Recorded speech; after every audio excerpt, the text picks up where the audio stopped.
Sa kabila ng agam-agam sa bisa ng Chinese-made Sinovac vaccine laban sa COVID-19, darating na raw ang paunang supply nito ng 25 million doses sa susunod na buwan o sa Pebrero na yan. Ano nga ba naging basehan ng pamahalaan para piliin ang Sinovac vaccine? Here's Richard Haydarian.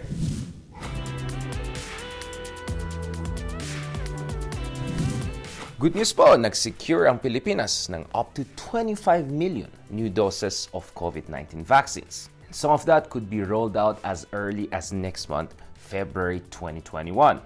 The not so good news is the source of these vaccines. Not only does it come from China, which is not necessarily known for producing the best vaccines in the world, but it comes actually from a less effective version of the vaccines that are being developed by Chinese companies.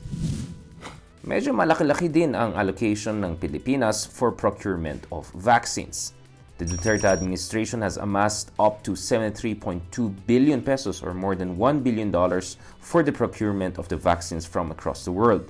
40 billion pesos dyan galing sa multilateral agencies katulad ng Asian Development Bank, 20 billion pesos galing sa domestic sources, and around 13.2 billion pesos from bilateral agreements with other countries. Pero kamusta naman yung pangako ni Pangulong Duterte pagdating sa securing vaccines from China, his special friend?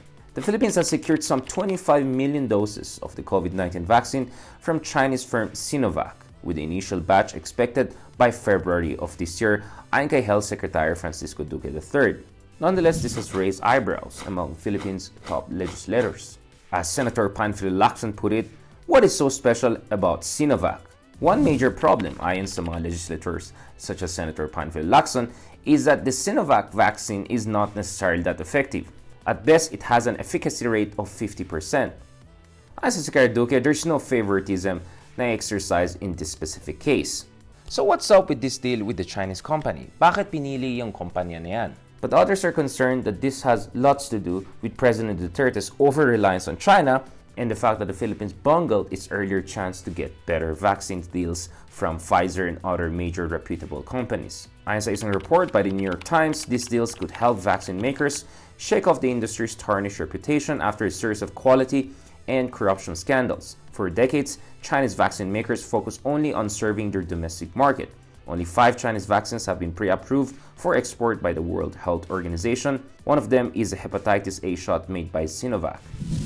Ini-insist ng Philippine government that the process of procuring these vaccines is transparent, it's in accordance to international standards, and also it protects the national interest of the Filipinos. Nonetheless, the big question is, why weren't we able to secure good vaccines en masse from better sources, including Pfizer late last year? Or why not more from Moderna or AstraZeneca, or even the more effective versions of Chinese-developed vaccines? Is this about President Duterte's penchant for China? And is this a case of recklessness or desperation on the part of the Philippine government? Well, ayon sa mga supporters of the government, let's be happy. At least, we're gonna have vaccines, even though they are likely not so effective. Ako po si Richard Haydarian. Stand with us, stand for truth.